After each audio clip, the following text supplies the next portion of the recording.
Assalamu alaikum. Today in Introduction to Literary Studies, the topic is studying poem as a whole, and this is the third part of this series, and we will see what is the persona here.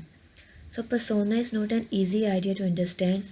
You should remember two things about it. The persona does not have to be the poet, and poets are free to adopt a number of different personas.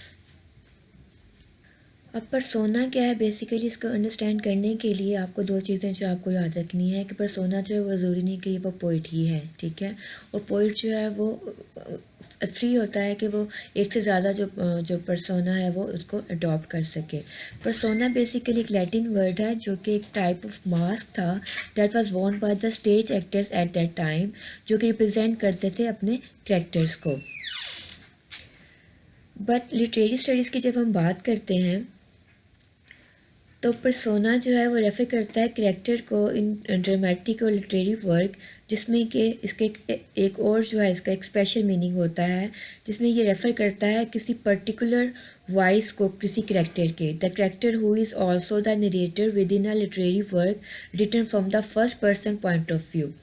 अब इसमें आप क्या करते हैं, आप first person point of view से जो poet लिख रहा है वो एक कैरेक्टर को प्रेजेंट करेगा जो कि first person point of view से अपनी जो भी अपनी स्टोरी है वो उसको नरेट करेगा। So it is a mistake to assume that the I that gives a poem its unity is the I of the poet who wrote it. अब लेकिन पोइम में जो भी उसमें उसको प्रेजेंट किया गया है एक पर्सन को, एक कैरेक्टर को, वो ज़रूरी नहीं है कि वो पोइट हो जिसने कि वो लिखा हुआ है। So the voice inside the poem does not have to be the voice of the person whose name appears as the author. अब जो वॉइस उस पोइम के अंदर है वो ज़रूरी नहीं है कि वो उस पर्सन की वॉइस हो जो कि वहाँ पर एज अ ऑथर जो है वहाँ पर अपीयर हो रहा है पोइम में। Just as in a novel there can be a narrator who is a character, for instance Jane in Jane Eyre, so in a poem the I can be the fictional presence created by the words the poet is using. So poem में अगर आई use हो रहा है तो वो ज़रूरी नहीं है कि वो जो पोइट है वो खुद है, बल्कि वो ये हो सकता है कि जो उसका कैरेक्टर उसमें पोइम में जो भी उसने रिप्रेजेंट किया है वो बोल रहा है, वो उसकी फिक्शनल प्रेजेंस है उन वर्ड्स के थ्रू जो कि पोइट यूज़ कर रहा है।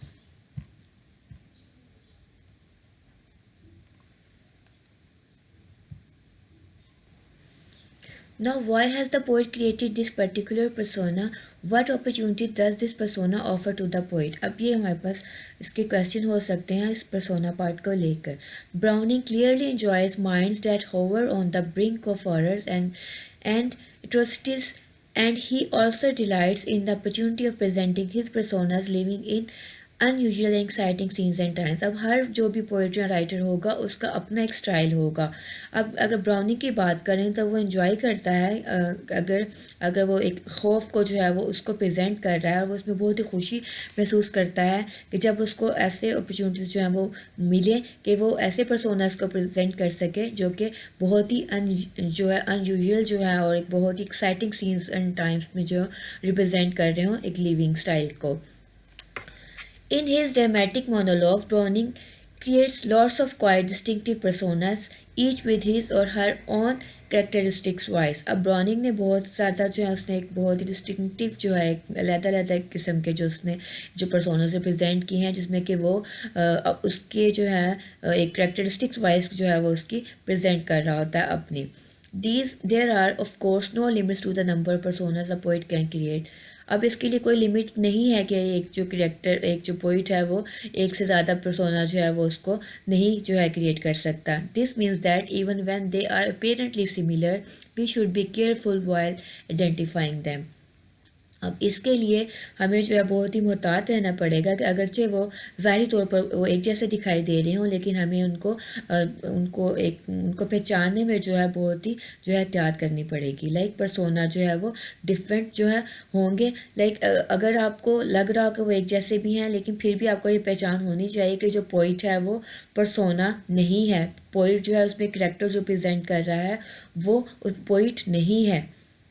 वो स्टोरी नरेट कर सकता है पोइट, अगर कोई भी किसी पोइम में करेक्टर वो प्रेजेंट कर रहा है वो, लेकिन उसको वो आप ये नहीं कह सकते कि उसमें जो आई रिप्रेजेंट कर रहा है वो पोइट को रिप्रेजेंट कर रहा है।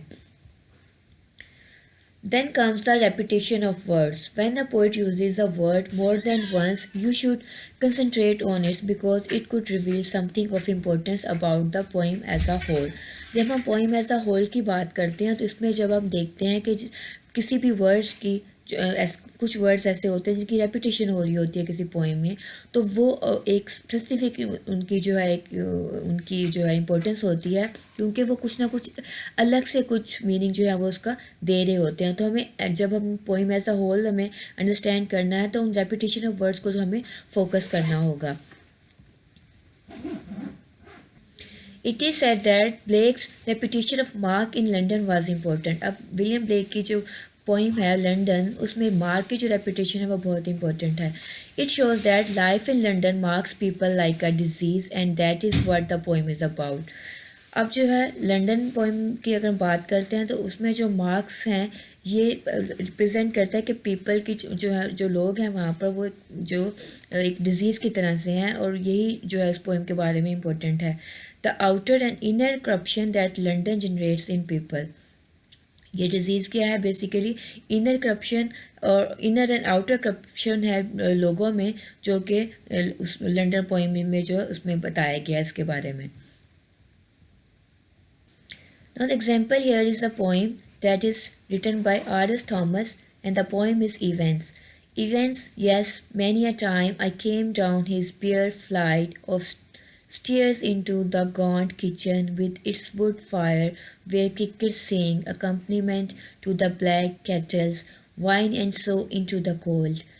Dark to smother in the thick tide of night that drifted about the walls of his dark farm on the hill ridge. It was not the dark filling my eyes and mouth appalled me, not even the drip of rain like blood from the one tree.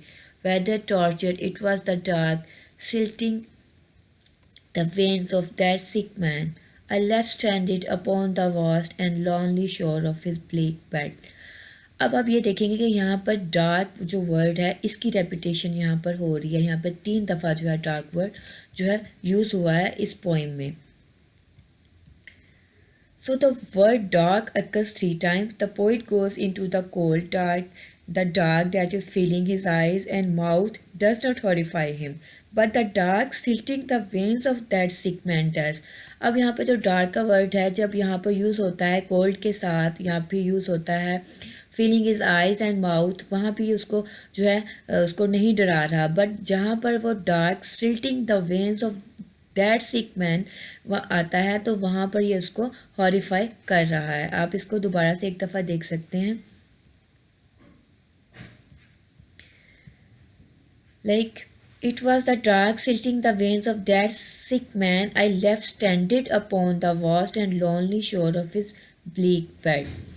तो यहाँ पर जो thirdly जब वो dark use होता है तो वहाँ पर उसको हॉरिफाई कर रहा है।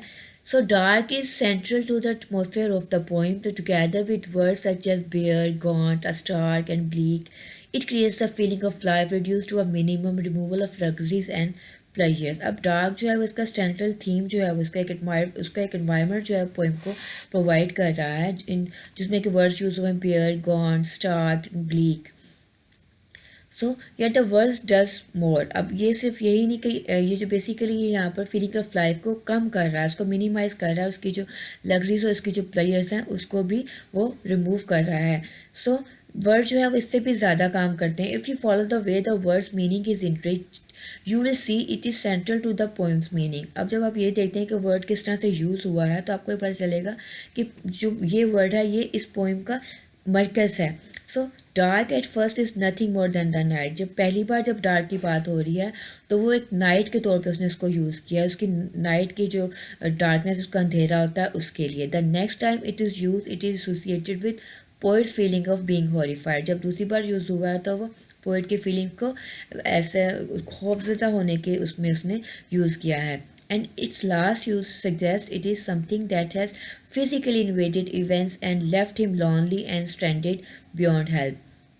और जब उसको थर्ड टाइम और लास्ट टाइम उसने यूज़ किया है तो उसको ये सजेस्ट कर रहा है कि वो कुछ ऐसी चीज़ है जिसने कि उसको एक फ़िज़िकली उस पर हमला कर दिया इवेंट्स पे और उसको अकेला छोड़ दिया है वहाँ पर बगैर किसी मदद के। तो